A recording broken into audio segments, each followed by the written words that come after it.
Dollar ಎದುರು ರೂಪಾಯಿ ದಾಖಲೆಯ 97 ರೂಪಾಯಿ 25ಕ್ಕೆ ಕುಸಿತ. ಕಾರಣ ಏನು ಮಾಡಬಹುದು?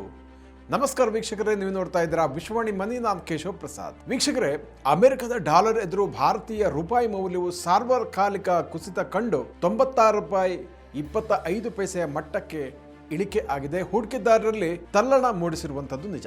ಇದರ ನೇರ ಪರಿಣಾಮವಾಗಿ ಭಾರತೀಯ ಷೇರು ಮಾರುಕಟ್ಟೆಯಲ್ಲಿ ಕೂಡ ಒಂದಷ್ಟು ಇಳಿಕೆಯನ್ನ ಇವತ್ತು ನಾವು ನೋಡಿದ್ದೀವಿ. ಪ್ರಸ್ತುತ ರೂಪಾಯಿ ಮೌಲ್ಯದ ಈ ಭಾರಿ ಪತನಕ್ಕೆ ಕಾರಣಗಳು ಏನು ಮತ್ತು ಇಂಥ ಪರಿಸ್ಥಿತಿಯಲ್ಲಿ ಹೂಡಿಕೆದಾರರು ಏನು ಮಾಡಬೇಕು ಎಂಬುದರ ಬಗ್ಗೆ ಒಂದಷ್ಟು ವಿವರಗಳನ್ನು ನೋಡೋಣ. ರೂಪಾಯಿ ಮೌಲ್ಯ 96 ರೂಪಾಯಿ 25 ಪೈಸೆಯ ಮಟ್ಟಕ್ಕೆ ಇಳಿಕೆ ಆಗಲಿಕ್ಕೆ ಪ್ರಮುಖ ಕಾರಣಗಳನ್ನು ನೋಡೋದಿದ್ರೆ, ಮೊದಲನೇದಾಗಿ ಅಮೆರಿಕ ಇರಾನ್ ಯುದ್ಧ ಮತ್ತು ಕಚ್ಚಾ ತೈಲ ಬೆಲ ಏರಿಕೆ ಆಗ್ತಾ ಇರುವಂತದ್ದು. ನೋಡಿ, ಪ್ರಸ್ತುತ ನಡೀತಾ ಇರುವಂತಹ ಅಮೆರಿಕ ಇರಾನ್ ಸಂಘರ್ಷದ ಪರಿಣಾಮವಾಗಿ ರೂಪಾಯಿ ಪತನ ಆಗಲಿಕ್ಕೆ ಪ್ರಮುಖ ಕಾರಣವಾಗಿದೆ. ಜಾಗತಿಕ ಮಾರುಕಟ್ಟೆಯಲ್ಲಿ ಬ್ರೆಂಟ್ ಕಚ್ಚಾ ತೈಲದ ಬೆಲೆ ಪ್ರತಿ ಬ್ಯಾರೆಲ್ಗೆ $111 ಮಟ್ಟಕ್ಕೆ ದಾಟಿದೆ.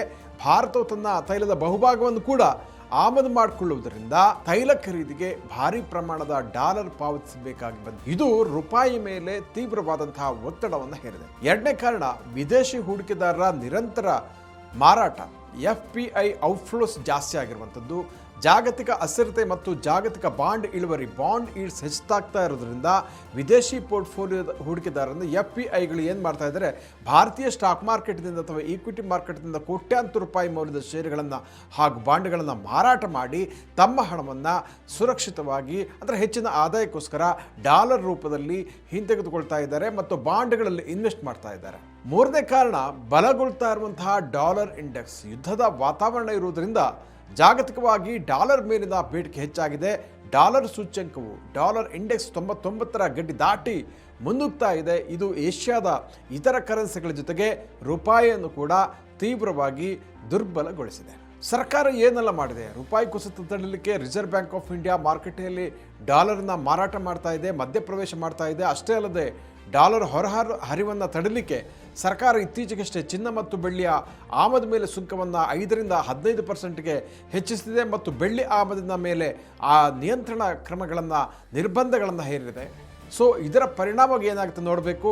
ಇಂಥ ಪರಿಸ್ಥಿತಿಯಲ್ಲಿ ಹೂಡಿಕೆದಾರರು ಏನು ಮಾಡಬಹುದು ಅಂತ ನೋಡೋದಿದ್ರೆ, ಮಾರುಕಟ್ಟೆಯಲ್ಲಿನ ಈ ಏರಿಳಿತವನ್ನು ಕಂಡ ಆತಂಕ ಆಗುವ ಬದಲಿಗೆ ಹೂಡಿಕೆದಾರರು ಈ ಕೆಳಗಿನ ಕಾರ್ಯತಂತ್ರಗಳನ್ನು ಅಳವಡಿಸಿಕೊಳ್ಳಬಹುದು. ಏನು ಮಾಡಬಹುದು ನೋಡಿ, ಮೊದಲನೇದಾಗಿ IT ಮತ್ತು ಫಾರ್ಮಾ ರಂಗದ ಷೇರುಗಳತ್ತ ಗಮನ ಹರಿಸುವಂಥದ್ದು ಉತ್ತಮ ಅಂತ ತಜ್ಞರು ಹೇಳ್ತಾ ಇದ್ದಾರೆ. ರೂಪಾಯಿ ಮೌಲ್ಯ ಕುಸಿತ ಆದಾಗ ವಿದೇಶಗಳಿಂದ ಡಾಲರ್ ರೂಪದಲ್ಲಿ ಆದಾಯ ಗಳಿಸುವ ಕಂಪನಿಗಳಿಗೆ ಆ ಲಾಭವಾಗುತ್ತೆ, ಆದಾಯ ಹೆಚ್ಚುತ್ತೆ. ಭಾರತದ ಮಾಹಿತಿ ತಂತ್ರಜ್ಞಾನ ಮತ್ತು ಫಾರ್ಮಾಸ್ಯೂಟಿಕಲ್ಸ್ ಔಷಧ ವಲಯದ ಕಂಪನಿಗಳು ತಮ್ಮ ಸೇವೆ ಮತ್ತು ಉತ್ಪನ್ನಗಳನ್ನು ಎಕ್ಸ್ಪೋರ್ಟ್ ಮಾಡಿ ಡಾಲರ್ನಲ್ಲಿ ಗಳಿಸೋದ್ರಿಂದ ರೂಪಾಯಿ ದುರ್ಬಲಗೊಂಡಾಗ ಈ ಕಂಪನಿಗಳ ಲಾಭಾಂಶದಲ್ಲಿ ಅಥವಾ ಆದಾಯದಲ್ಲಿ ಏರಿಕೆ ಆಗುವಂಥ ಸಾಮಾನ್ಯ ಸಂದರ್ಭ ಇರುತ್ತೆ. ಇಂತಹ ಒಂದು ವಲಯದ ಬಲವಾದ ಕಂಪನಿಗಳನ್ನು ಗಮನಿಸ್ಬೋದು. ನಾವೇನು ರೆಫರೆನ್ಸ್ ಮಾಡ್ತಾ ಇಲ್ಲ, ಆದರೆ ಪರಿಗಣಿಸ್ಬೋದು ಅಂತ ಮಾತ್ರ ಹೇಳ್ತೀವಿ.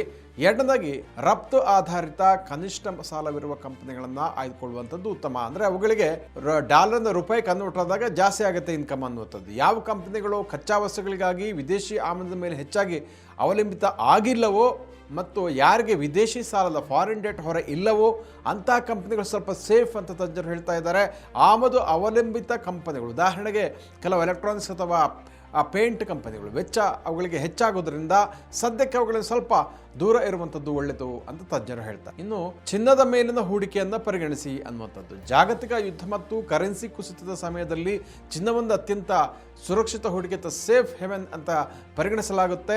ನಿಮ್ಮ ಪೋರ್ಟ್ಫೋಲಿಯೋದ 10ರಿಂದ 15%, ಜಾಸ್ತಿ ಹಾಕೋಕೆ ಹೋಗಬೇಡಿ, 10ರಿಂದ 15% ಭಾಗವನ್ನು ಗೋಲ್ಡ್ ETF ಅಲ್ಲಿ ಅಥವಾ ಸಾವರಿನ್ ಗೋಲ್ಡ್ ಬಾಂಡ್ ವಿಡ್ರಾ ಮಾಡಿದ್ದಾರೆ. ಗೋಲ್ಡ್ ETF ಅಥವಾ ಮ್ಯೂಚುವಲ್ ಫಂಡ್ ಮೂಲಕ ಚಿನ್ನದಲ್ಲಿ ಇನ್ವೆಸ್ಟ್ ಮಾಡಲಿಕ್ಕೆ ಪರಿಗಣನೆ ಮಾಡಬಹುದು ಅಂತ ತಜ್ಞರು ಹೇಳ್ತಾರೆ. SIP ಅನ್ನು ನಿಲ್ಲಿಸಬಾರದು ಅನ್ನುವಂಥದ್ದು. ಮಾರುಕಟ್ಟೆ ಕುಸಿತ ಸಂದರ್ಭದಲ್ಲಿ ಮ್ಯೂಚುವಲ್ ಫಂಡ್ SIPಗಳನ್ನು ನಿಲ್ಲಿಸುವಂಥದ್ದು ತಪ್ಪಾಗುತ್ತೆ. ಮಾರುಕಟ್ಟೆ ತಳಮಟ್ಟದಲ್ಲಿದ್ದಾಗ ನಿಮ್ಮ ಹಣಕ್ಕೆ ಹೆಚ್ಚಿನ ಯೂನಿಟ್ಗಳು ಸಿಗುತ್ತೆ ಅನ್ನೋದನ್ನು ನೀವು ಇಲ್ಲಿ ಗಮನಿಸಬೇಕಾಗುತ್ತೆ. ಹೆಚ್ಚಿನ ಯೂನಿಟ್ಗಳು ಸಿಗುವ ಕಾರಣಕ್ಕೋಸ್ಕರ ಯುದ್ಧ ಅಥವಾ ಭೌಗೋಳಿಕ ರಾಜಕೀಯ ಬಿಟ್ಟುಗಳು ತಲ್ಲಣವಾದಾಗ ತಕ್ಷಣ ಮಾರುಕಟ್ಟೆ ವೇಗವಾಗಿ ಚೇತರಿಸಿಕೊಳ್ಳುತ್ತೆ. ಆಗ ಇದು ಲಾಭವನ್ನು ಕೊಡುವಂಥ ಚಾನ್ಸಸ್ ಕೂಡ ಇರುತ್ತೆ. ಅದೇ ರೀತಿ ರಿಯಾಲಿಟಿ ಚೆಕ್ ಮಾಡುವಂಥದ್ದು, ತಾಳ್ಮೆ ಇಂದ ಹೂಡಿಕೆಯನ್ನು ಕಂಟಿನ್ಯೂ ಮಾಡುವಂಥದ್ದು. ಶೇರ್ ಮಾರುಕಟ್ಟೆ ಇತಿಹಾಸದಲ್ಲಿ ಇಂತಹ ಹಲವಾರು ಜಾಗತಿಕ ಬಿಕ್ಕಟ್ಟುಗಳು ಬಂದು ಹೋಗಿದೆ. ದೀರ್ಘಾವಧಿ ಹೂಡಿಕೆದಾರರು ದೈನಂದಿನ ಪೋರ್ಟ್ಫೋಲಿಯೋ ಮೌಲ್ಯವನ್ನು ನೋಡಿ ಆತಂಕಕ್ಕೆ ಒಳಗಾಗಿ ನಷ್ಟದಲ್ಲಿ ಶೇರ್ಗಳನ್ನು ಮಾರಾಟ ಮಾಡಲಿಕ್ಕೆ ಹೋಗಬಾರ್ದು.